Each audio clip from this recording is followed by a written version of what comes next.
In a future setting, a revolutionary innovation in consciousness transfer technology triggers a virus capable of dominating and potentially annihilating humanity. The essence of a human being, their consciousness, is what truly controls the body, shaping their identity. Without it, the body is nothing more than an inactive collection of bones and muscles. The story begins with Norris, a respected chief of security in the United States, finishing a phone call with his son, who serves in the military. Norris holds a prominent position in the White House, a true authority in his sphere, while his son follows in his footsteps with a military career.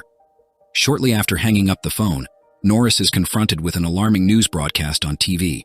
A wave of violent attacks shakes the United States. The armed forces are quickly mobilized, and Norris's son is among those sent to fight. Unfortunately, the battle is brutal, and all involved are killed, except for a single survivor, the soldier Jack. 6 months have passed since that tragic day, but the memory of the event still haunts Norris, who lost not only colleagues but also his own son. Now he is deeply involved in developing a pioneering technology alongside other high-ranking officials. Meanwhile, we shift to Walker's life, a detective who leads a peaceful daily routine with his wife, Angela, and their daughter. On a typical morning, while enjoying his breakfast, Walker receives an urgent call from his colleague, Phil, asking him to come to the office immediately due to a significant event. They need to interrogate Jack, the same soldier who survived the attack months before.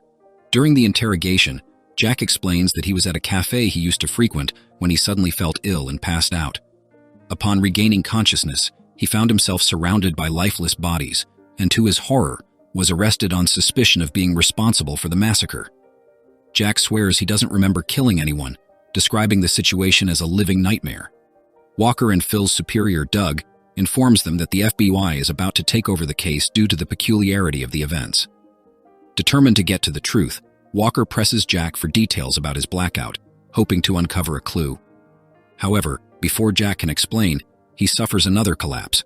Suddenly, he grabs a pen and, in a tragic scene, takes his own life, stabbing himself in the head right in front of a shocked Walker and Phil. Doug treated the case with a strange nonchalance, attributing the brutal act to Jack's mental instability. But for Walker, that explanation seemed insufficient, almost superficial. Convinced that there was something darker behind those events, Walker confided his suspicions to Phil, promising to uncover the truth at any cost. That same night, while Walker mentally replayed the terrible events of the day, his cell phone interrupted his thoughts with a call from an unknown number. On the other end of the line, an enigmatic voice proposed a meeting if he was truly interested in understanding what had happened to Jack. Intrigued and unable to ignore the offer, Walker arranged to meet the mysterious informant at the local park the following morning. Disguising it as a morning run for his wife, he set off to the promised encounter. At the park, he was approached by a man who identified himself as Professor Peterson. Without beating around the bush, Peterson stated that Jack was not the true culprit behind the murders at the cafe and suggested caution, as they might be being watched. He quickly handed Walker a discreet package and hurried away, leaving a trail of mystery. With his curiosity piqued, Walker began to investigate further and discovered among the cafe victims a senator, raising the possibility that Jack might have been manipulated into committing the murder, using the massacre as a smokescreen.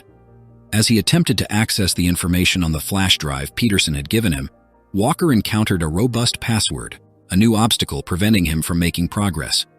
Unable to trust official channels, he sought the help of an old acquaintance, a hacker capable of breaking the device's encryption. While waiting for the flash drive to be unlocked, Walker and Phil decided to search for Peterson again, to confront him about the information.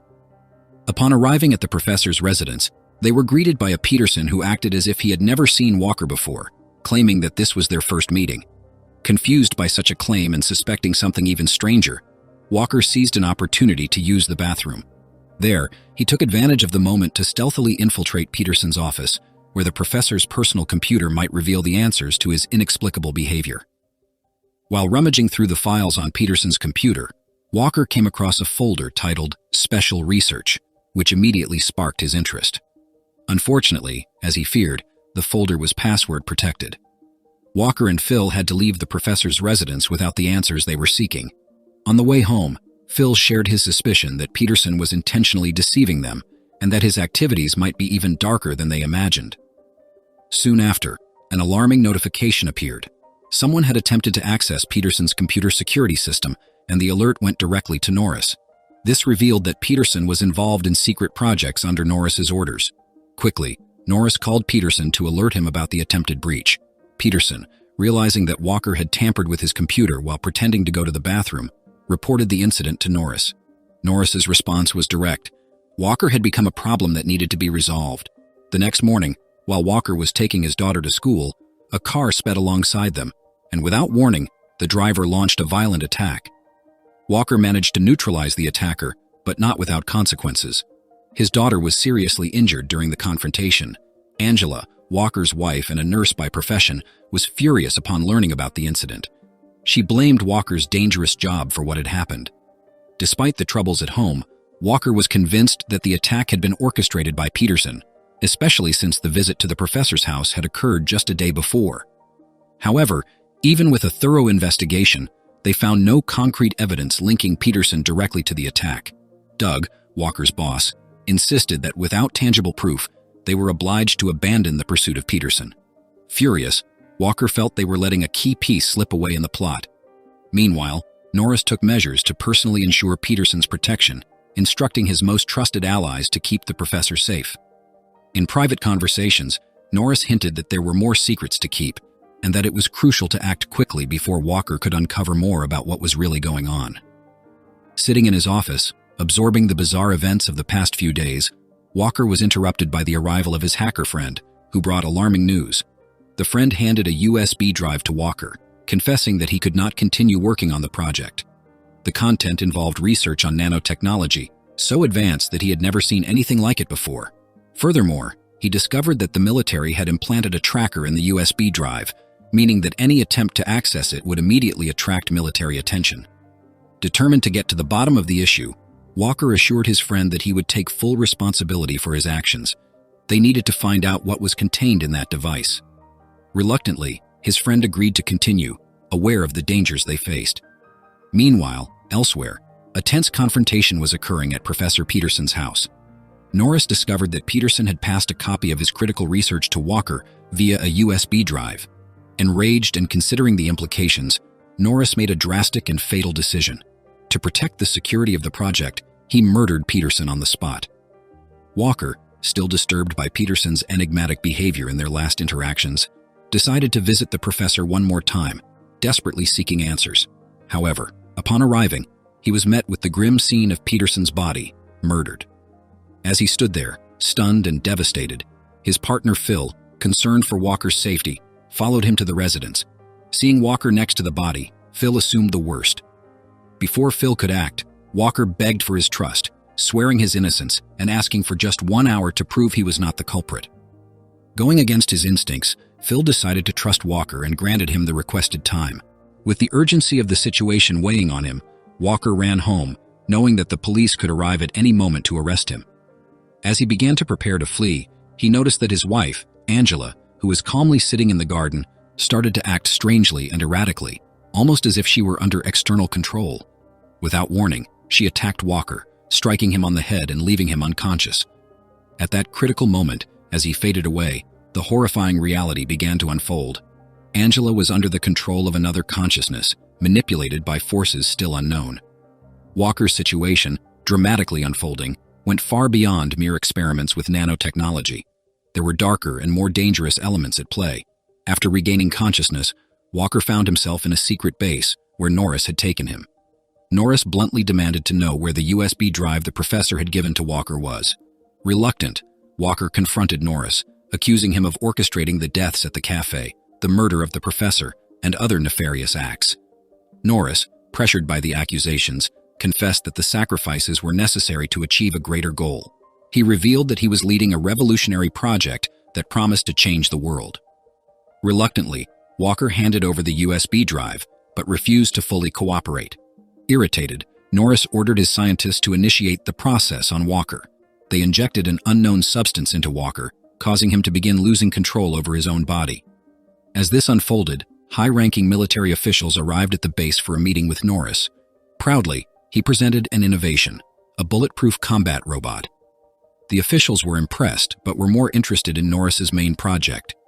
It was then that Norris revealed the nanotux, a technology capable of swapping a soldier's consciousness with another person, allowing for complete control over the individual. Demonstrating the technology, Norris sent a soldier's consciousness to an enemy in another country, manipulating him to eliminate everyone around him. He explained the crucial mechanics. The soldier's consciousness needed to return to its original body before the host died. Otherwise, both consciousnesses would be lost. This project, dubbed SWAP, was received with enthusiasm by the officials, who decided to incorporate it into U.S. military operations. Walker, still under the effects of the injection and now aware of the horrors of Norris's project, found himself in grave danger. As he struggled to keep his own mind intact, he knew he needed to act quickly, not only to save himself, but also to prevent this technology from falling into the wrong hands or being used in even more destructive ways. At the critical moment when Walker was about to undergo the extraction process of his consciousness by Norris's scientist Chris, a scientist working at the base, approached with surprising revelations. He confessed to Walker that the true professor had never delivered the flash drive. In fact, it was Chris who was in the professor's body at that moment. Chris explained that he had been a victim of a consciousness swap initiated by Norris's project. He originally worked with the military, and during an experiment, his consciousness was transferred into the body of a dying scientist. The technology, still in development, did not work perfectly, and Chris became trapped in the scientist's body. Since then, he had infiltrated Norris's team, pretending to be a simple scientist while investigating the real danger of the project. Chris's consciousness, in the professor's body, had handed the flash drive to Walker in an attempt to expose and end the dangerous project. Chris also revealed the truth about the incident at the cafe. He explained that Norris had used the technology to transfer the consciousness of one of his soldiers into Jack to eliminate a senator who opposed his plans. The deaths of the other people in the cafe were merely to camouflage the true target, the senator. Jack had no memory of the murders because it wasn't him, in his own consciousness, who committed the acts. After the senator's death, Norris decided to eliminate Jack to hide any trace of the truth. With the truth revealed, Walker and Chris knew they needed to act quickly to stop Norris. Chris suggested that the only way to definitively end the project would be to destroy the main data stored in the deepest chamber of the base. With the professor's death, the body Chris inhabited, the continuation of the research would be compromised, and erasing that data would prevent the technology from being rebuilt. Meanwhile, Walker's hacker friend managed to access and start copying the data from the flash drive.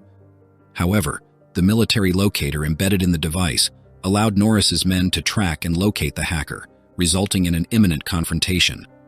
The hacker proved skilled in facing Norris's men, managing to escape with the flash drive in hand. He ran to the police, who were already investigating and searching for Walker.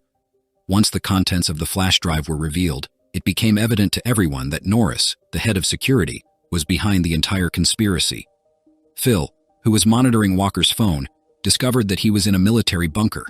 The police, now aware of the true extent of Norris's operations, began to act quickly to rescue Walker and dismantle the nefarious project. In the bunker, Walker and Chris reached the main control room, where they tried to destroy the project's data.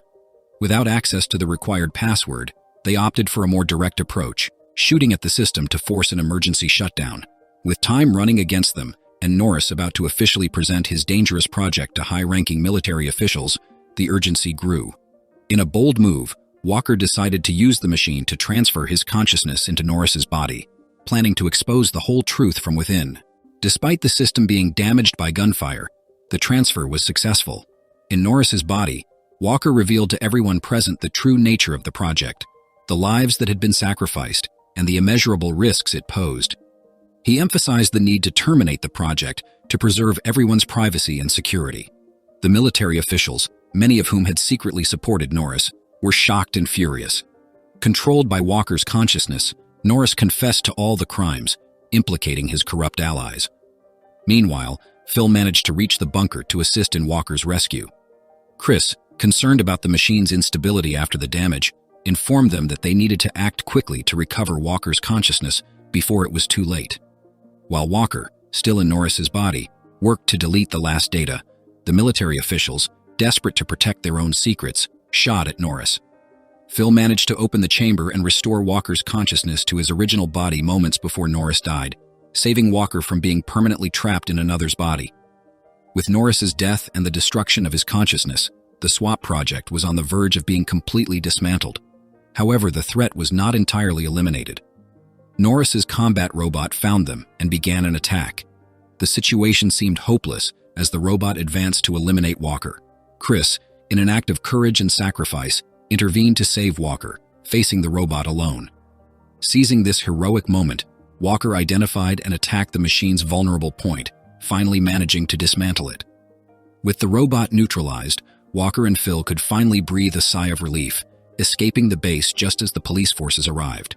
The police, now fully aware of all that had transpired and the atrocities committed under Norris's leadership, immediately began arresting everyone involved in the project. With Norris and his research completely destroyed, it was ensured that the dangerous swap project could never be restarted. In the aftermath of this intense journey, Walker found a moment to express his gratitude to the hacker friend, whose help was crucial in unraveling and ending the threat posed by the project. Having overcome the nightmare, Walker decided to step away from a life of investigations and dangers, choosing to spend quality time and rest with his wife and daughter. He distanced himself from all the chaos, eager for a period of tranquility and recovery. And thus the story ends, with the dangerous technology dismantled and the world free from its threat. Walker, after facing and defeating an enemy that could have altered the nature of humanity, can finally look to the future with hope, marking a well-deserved happy ending after such a tumultuous series of events. If you enjoyed this movie, I recommend watching this other one too. I guarantee you will like it. See you there.